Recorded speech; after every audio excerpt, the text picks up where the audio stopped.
Strategy, ठीक है। अब सवाल एक डायरेक्ट आ सकता है कि what is the pen plus strategy recently seen in news is related to, किससे रिलेटेड है ना। कंट्री का नाम दे सकते हैं या फिर उसका पर्पस दे सकते हैं। कंट्री का नाम भी दे सकते हैं, पर्पस भी दे सकते हैं। फॉर एग्जाम्पल माल नॉरिशमेंट, या फिर कहते हैं इलिटरेसी, लिटरेसी दे देंगे यहाँ पे आपको, ठीक है, लिटरेसी, ठीक है। हायर एजुकेशन, दो ऑप्शन तो आपको एजुकेशन एजुकेशन दिख रहा है, पेन भी दिख रहा है, प्लस भी दिख रहा है ना। तो आप यहीं पे कंफ्यूजन लग जाओगे, pen plus strategy is related to which thing, ठीक है। जबकि आंसर क्या है, नॉन कम्युनिकेबल डिजीज से रिलेटेड है, ठीक है ना, ध्यान रखना, नॉन कम्युनिकेबल डिजीज से रिलेटेड है। है ना। और डी में ऐसे ही कुछ भी रख देंगे, लेटर से टूरिज्म रख दिया या कुछ भी रख दिया, ठीक है। दूसरी चीज, इंडिया से रिलेटेड है, नो माय डियर, इंडिया से रिलेटेड नहीं है। प्लीज ये ध्यान रखिएगा, पेन प्लस स्टडी इंडिया से रिलेटेड नहीं है। अफ्रीका से रिलेटेड है, कहां से रिलेटेड है, अफ्रीका से। Africa has adopted a new strategy called pen plus strategy to boost access to the diagnostics, treatment and care. ध्यान रखना, तीन मेजर पार्ट पे फोकस कर रहा है। पहला, एक्सेस टाइमली मिल जाए लोगों को ट्रीटमेंट का। दूसरा, अगर लोग ट्रीटमेंट के लिए जा रहे हैं तो डायग्नोज हो क्या है ना, ऐसा नहीं भैया कि पता ही नहीं चल रहा कि बीमारी क्या है। और जो डायग्नोज होगा तो फिर उनको ट्रीटमेंट देना भी जरूरी है ना। तो ध्यान रखिएगा, ये जब चीज ट्रीट मतलब ADT कह सकते हो, ठीक है। इसके अलावा एक और होता है एक्सेस, पहले तो अवेलेबिलिटी होता है, अवेलेबिलिटी,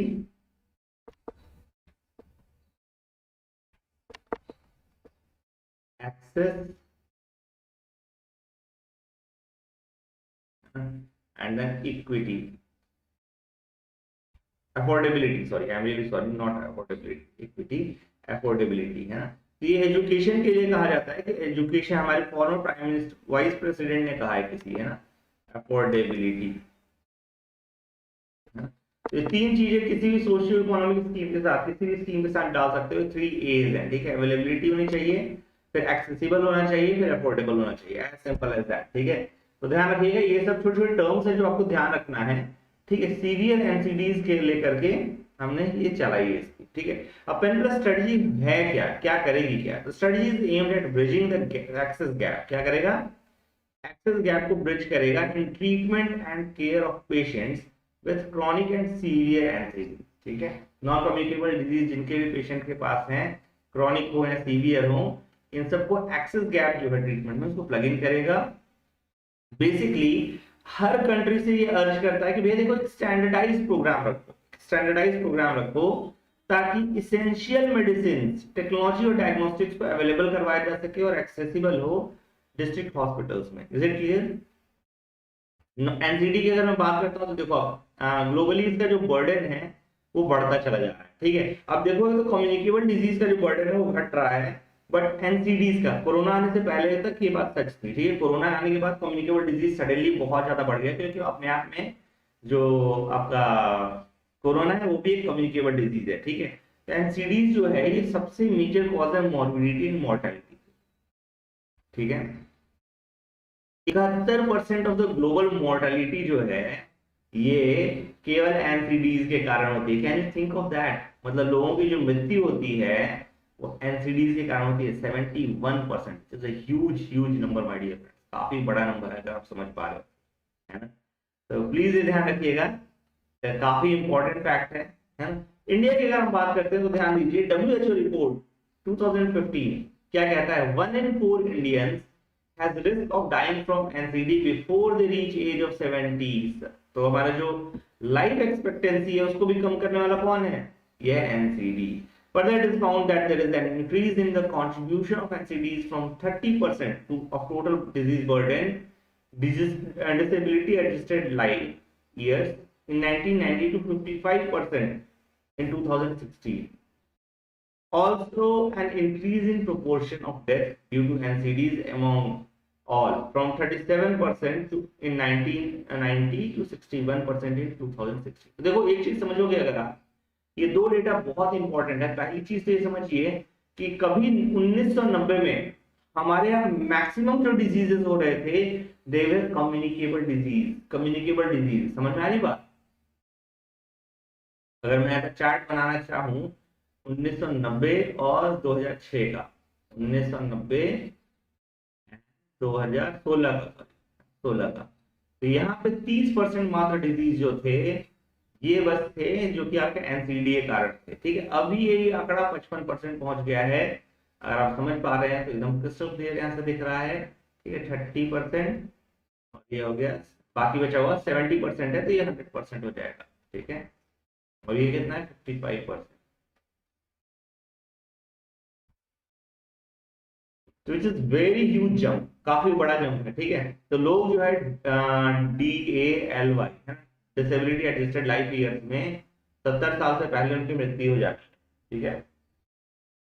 देखोगे इसमें इसके अलावा डेथ की अगर मैं बात करूंगा, डेथ की अगर मैं बात करूंगा तो 37% से जो जंप है, 37% से जो जंप है, दैट इज समवेयर अराउंड 61%। दोस्तों ध्यान रखना, काफी बड़ा जंप है। वर्ल्ड में 71% होता है, ध्यान रखिएगा। अभी तक ये माना जाता था जो ये मोटापा, हार्ट डिजीज, हार्ट अटैक, ये सब है डेवलप्ड कंट्रीज के डिजीजेस है, बट अब ऐसा नहीं है। अब आप देखो तो मोटापा इंडिया में भी काफी ज्यादा फैल रहा है, और इसी कारण से आप देखो तो इंडिया ने भी फिट इंडिया मूवमेंट लॉन्च किया था। इंडिया ने क्या किया था? फिट इंडिया मूवमेंट लॉन्च किया था। प्रधानमंत्री हमारे साहब बोल रहे थे अच्छे से खाओ, और अभी पोषण माह पे भी उन्होंने बहुत अच्छा लेक्चर दिया है। पोषण माह पे भी उन्होंने बहुत अच्छा मन की बात में लेक्चर दी हुई है, अगर आप देखना चाहो तो प्लीज डू वॉच मन की बात में। पोषण माह भी चालू होने वाला है ना। इसमें इन्होंने ये कहा है, अलग अलग जगह से अलग अलग स्कीम बताइए। फॉर एग्जाम्पल असम में एक फीमेल दूसरी फीमेल को जाकर के बताएंगी कि देखो जिनका बच्चा माल नॉरिश है टोटली, है ना, कि क्या चीज वो अलग करती हैं, क्या चीज वो अलग करती हैं, ठीक है।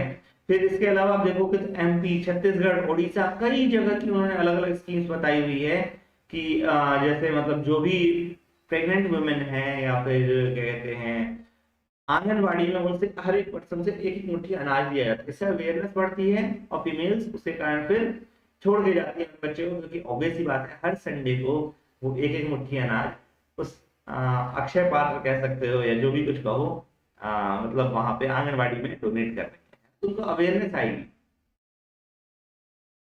4 मेजर एनसीडीज हैं दोस्तों, ध्यान में 4 मेजर एनसीडीज हैं। पहला है कार्डियोवैस्कुलर डिजीजेस, दूसरा है कैंसर, तीसरा है क्रॉनिक रेस्पिरेटरी डिजीजेस, एंड चौथा है डायबिटीज, ठीक है। CRD एंड डायबिटीज, तो CVD, cancer, CRD and diabetes. इसके कॉजेस क्या क्या होते हैं? पहली चीज तो हाईली इनएक्टिव हो जाते हैं दोस्तों हम लोग, अनहेल्दी डाइट चालू कर देते हैं।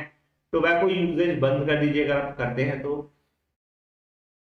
काफी कॉमन है यूथ में सिगरेट्स, है ना, सिगरेट्स, बीड़ी, ठीक है।